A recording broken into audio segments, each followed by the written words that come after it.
조합제TV 시청자 여러분 안녕하십니까. 2019년 11월 18일 오후 6시입니다. 이제 5일 되면은 지소미아의 운명이 결정됩니다. 한일 군사정보보호협정 종료 시점이 11월 22일 자정입니다. 그 전에 문재인 대통령이 자신이 결정했던 한일 군사정보보호협정 파기를 철회하지 않으면은 종료가 됩니다.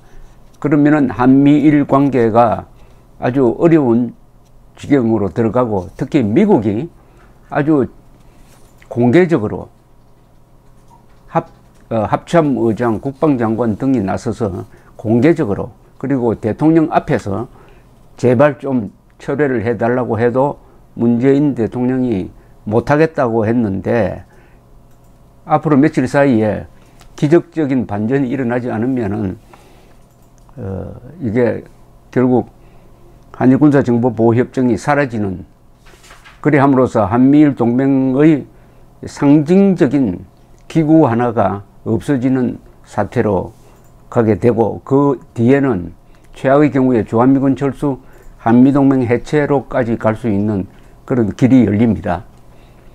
이건 뭐 상식적인 국민이라면은 절대로 한일 군사정보보호협정은 지켜야 한다.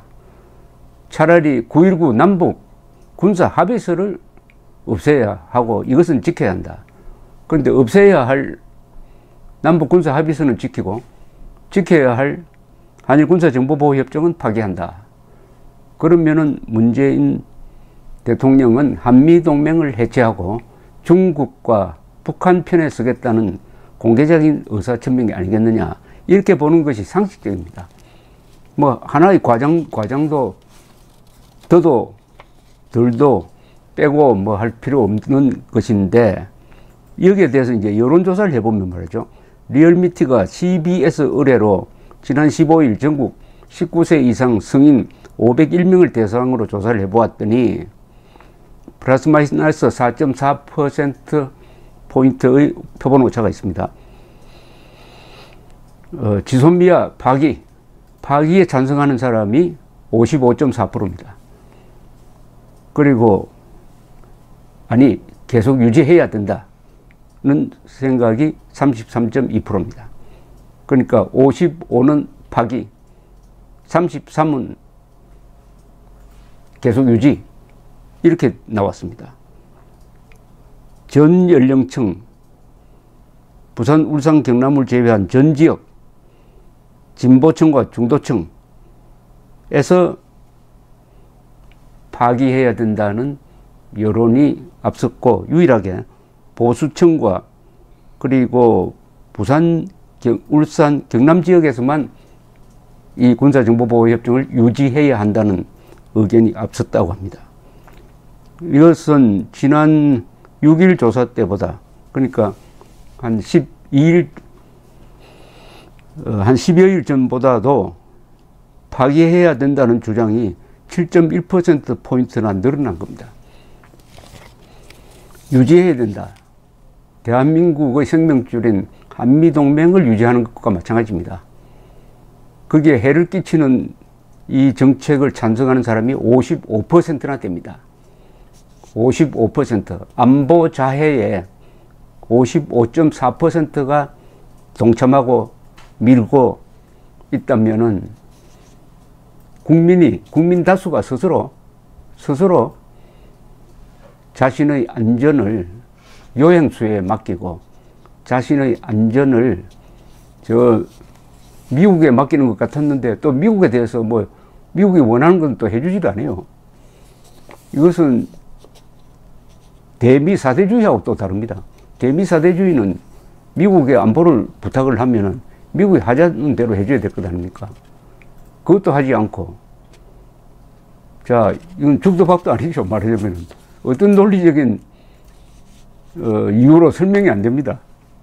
55.4%가 유일한 설명은 이거죠. 일본이 우리를 괴롭히니까 우리도 일본을 괴롭혀야 된다고 하는데, 그게 일본을 괴롭히는 거 아니고 일본은 별로 상처를 안 받고 대한민국을 괴롭히는 겁니다. 그런데도 찬성한다면은 자해 그게 찬성한다는 이야기가 되고, 이런 국민이 과연 자신의 생명, 재산, 자유를 지킬 수 있느냐? 이런 여론, 이렇게 많이 이 반일 종족주의에 속는 사람이, 또는 그 중에는 반미 선동에 속는 사람도 있을 것입니다. 반일, 반미. 어떤 경우든 이것을 설명할 수 있는 키워드는 종족주의입니다. 종족주의. 북한이 가지고 있는 핵, 그거 설마 우리한테 속겠느냐? 이런 생각이죠. 그리고 미국, 그리고 일본, 넌 우리와 같은 종족이 아니니까 그 사람들 말 들을 필요가 없다. 이게 반일, 반미 종족주의인데, 그 영향이 국민들의 영혼을 사로잡고 있고, 이런 결과로 나오고 있다. 55.4%는 분명히 안보에 위험한 정책을 지지하고 있습니다. 쉽게 말하면 국가적 자살로 가는 길에도 기꺼이 동참할 준비가 되어 있다. 이렇게 판단이 됩니다. 이런 국민이면은 과연 정신을 차릴 수 있겠느냐? 이런 국민이면은 과연 적화를 막을 수 있겠느냐? 이런 국민이면은 과연 내전적 상황을 막을 수 있겠느냐 하는 다소 불길한 생각이 듭니다. 이런 국민을 가지고 정치를 한다는 게 얼마나 위험하냐. 반일 종족주의, 즉 선동에 넘어가서 자신이 딛고 있는 이 대한민국의 존립 근거를 허문다 이거죠. 그것을 국민들이 선택을 한 겁니다. 국민의 선택입니다, 이것은. 그러면 왜 이렇게 됐느냐 하면은, 그 이유는 한국인들이 박정희 대통령 이후에 자주국방 의지를 포기를 했습니다. 이 땅은 내가 지켜야 된다 하는 생각이 사라져버리고 말았습니다. 민주화의 소용돌이 속에서, 그리고 풍요 속에서, 풍요로우면 반드시 타락한다는 것이 역사의 한 법칙입니다. 풍요로우면 타락한다. 이 토마스 칼라일이라는 사람이 영국 사람인데 19세기에 영웅숭배론을 쓰면서 그 선문에서 인간은 역경을 이기는 이가 100명이라면 풍요를 이기는 이는 한 사람도 안 된다라고 했습니다. 우리가 바로 풍요의 덫에 빠졌습니다. 풍요의 덫에 빠졌는데 이런 법칙이 있습니다. 조지 푸테남이라는 학자가 16세기에 이런 말을 했어요. 평화는 풍요를 만든다. 풍요는 자존심을 키우고 자존심은 분쟁을 부른다. 분쟁은 전쟁을 부르고 전쟁은 약탈을 부른다. 약탈은 가난은 참을성을, 참을성은 평화를 부른다. 그리하여 평화는 전쟁을, 전쟁은 평화를 부른다. 풍요로우면은 전쟁을 부른다는 겁니다. 근데 전쟁이 나면은 문제를 일거에 해결합니다. 그럼 다시 평화가 와요. 평화가 오래 계속되면 또 불평불만이 쌓입니다. 또 전쟁을 부릅니다. 이게 순환 이론입니다. 그런데 이것을 또 다른 관점에서 조사한 학자가 하나 있습니다. 이븐 칼둔이라는 아랍 학자인데, 이 사람은 북아프리카와 중동의 역사를 관찰하고 국가의 흥망을 관통하는 원리로서 아사비아라는 개념을 만들었습니다. 아사비아는 무슨 뜻이냐면 공동체의 핵심 그룹이 가진 단합력을 뜻합니다. 공동체를 지키기 위하여 기꺼이 싸우고 죽겠다는 결입니다. 아사비아가 강한 쪽은 북아프리카의 경우에는 사막에 사는 사람입니다. 이들은 가혹한 자연 환경 때문에 단합력이 약하면 생존이 어렵죠. 반면 농촌이나 도시 거주자는 이 단합력이 약합니다. 성벽으로 보호를 받고 생성성이 높은 농토를 가지니까 긴장감이 떨어진다는 이야기죠. 그래서 아사비아가 강한 사막 사람들이 도시 사람들을 정복하고 풍요롭게 살면은 또다시 타락해가지고 그 다음에 또 다른 적을 불러들인다, 이런 이야기입니다. 이 역경에 처한 사람은 반드시 단합을 해야 그 난관을 돌파할 수 있습니다. 그러나 풍요가 오면은 서로 자기 목 챙긴다고 서로 분열하고 시기 질투하다가 결국 전쟁을 부른다는 이야기인데, 이게 세계사에서 보면은 이 또 괴상한 법칙이 하나 있어요. 우리로서는 좀 불길한 법칙이, 남과 북이 싸우면 거의 대부분이 북이 이깁니다. 제가 한번 꼽아볼까요? 미국의 남북전쟁에서 북군이 이겼습니다. 월남의 남북대결에서 북쪽의 월명이 이겼습니다. 북예멘과 남예멘이 일단 합쳤다가 내전이 일어나 북예멘이 남예멘을 물리치고 통일했습니다. 통일했다가 요사이는 또 내전으로 다시 들어갔습니다. 중국 역사에서도 대체로 북방에서 일어나거나 북방에서 밀고 내려온 세력이 남방 세력을 제압하고 왕조를 세웠습니다. 배고픈 몽골, 요, 금나라가 그리고 청이 바로 그런 경우입니다. 독일에서도 북방의 프루시아가 남방의 바이에른과 오스트리아 등을 누르고 통일하였습니다.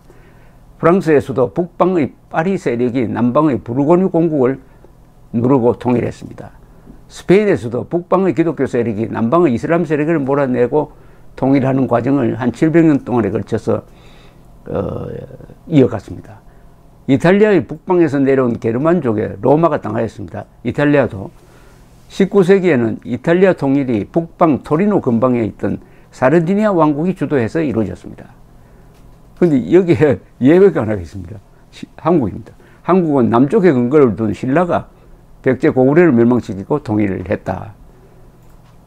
그래서 남북이 대결하면은 세계사적으로 보면은 북한이 남한을 먹어야 되는데 한국 역사의 전통을 보면은 남쪽인 대한민국이 북한을 통일하게 되어 있다.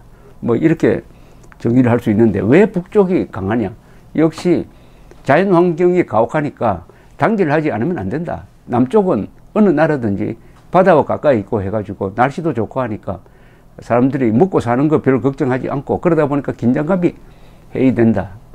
바로 남북한의 대결 구도에서 대한민국 사람들이 얼마나 지금 안보에 무관심한지는 한일 군사정보보호협정, 우리에게 결정적으로 중요한 보호협정을 파기하는 걸 찬성하는 사람이 55.4%나 된다.